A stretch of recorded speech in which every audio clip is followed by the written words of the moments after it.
When a kind elderly man befriended the neighborhood birds, he never anticipated the relationship being reciprocated. That is until he encountered an unusual raven that touched his heart and presented him with something truly extraordinary. Jacob had spent his entire life in a small town nestled on the edge of a forest. He cherished his cozy apartment with a balcony overlooking the woods. Throughout his life, Jacob had established a weekend tradition of sipping coffee and reading on that balcony, a practice initiated by his late wife. She had a deep love for the serenity and tranquility offered by their proximity to nature, and she shared this love with Jacob.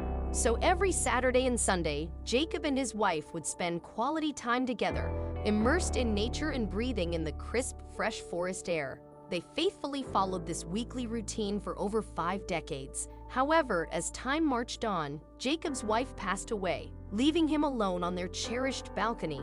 Undeterred by his wife's absence, Jacob continued to sit outdoors, basking in the sunshine and inhaling the rejuvenating air as a way to stay connected to her.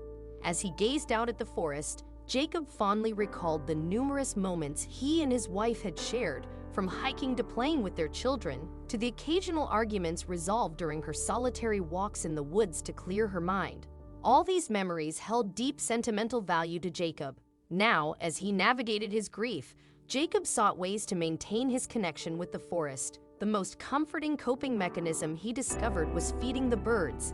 This newfound practice began on the 1-year anniversary of his wife's passing. Jacob wished to offer something to her as a heartfelt tribute, so he left his balcony and walked to the edge of the woods. There, he stood before a cluster of tree stumps that once stood tall but had been felled by a massive storm a decade earlier. Those stumps held sentimental significance, as they were the very spots where Jacob and his wife had shared heartfelt conversations. Jacob placed seeds and leftover scraps of meat on these stumps, hoping to attract some woodland visitors. He patiently waited, but no creatures arrived.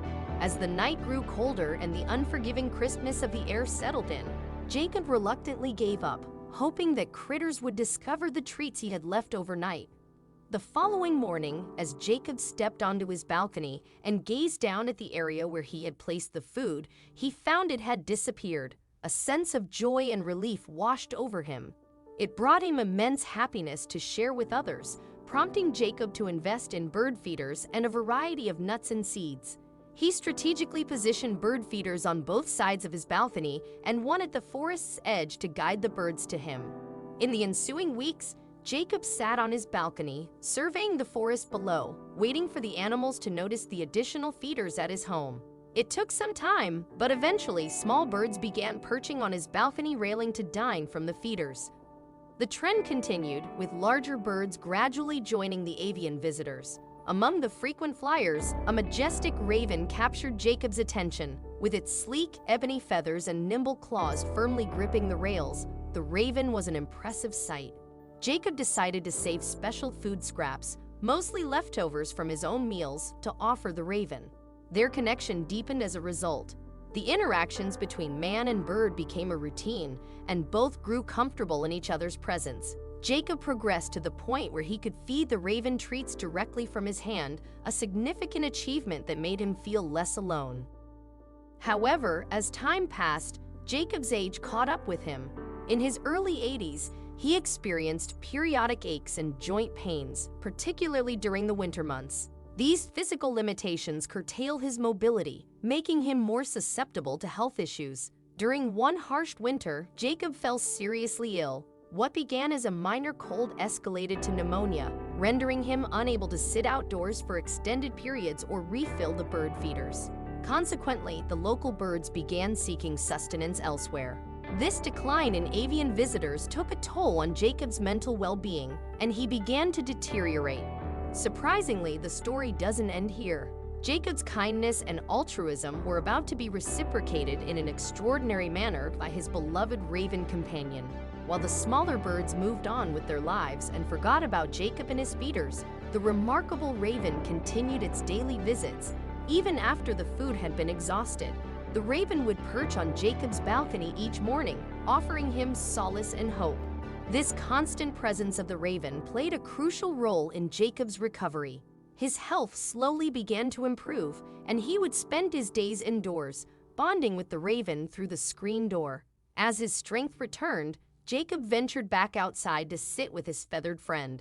He started eating again and even brought out leftovers. Remarkably, the raven still accepted food from Jacob, despite his frail and shaky hands. Their extraordinary bond became a lifeline for both of them, as they provided comfort and companionship to each other. Then one morning, the raven didn't arrive as expected. Jacob grew concerned. Was the bird okay? Had something happened to it? He decided to wait outside, hoping for its return.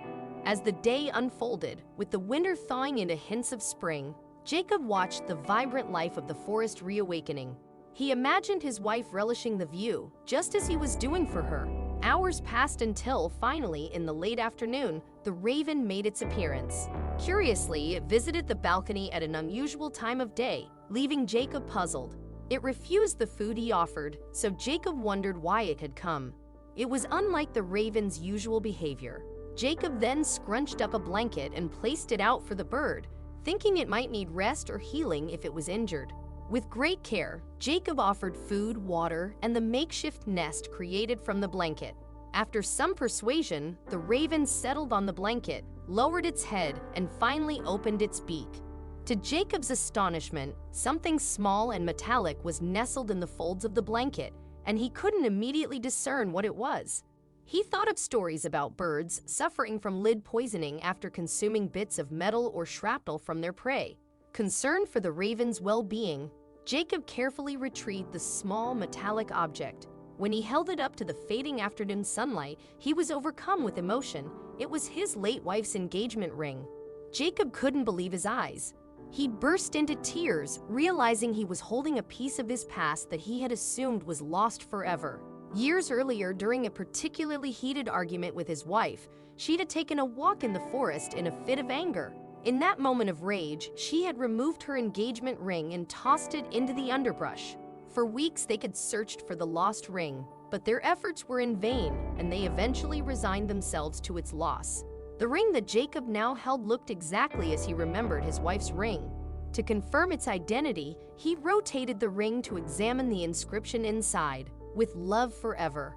It was undoubtedly his wife's ring. Jacob was baffled as to how the raven,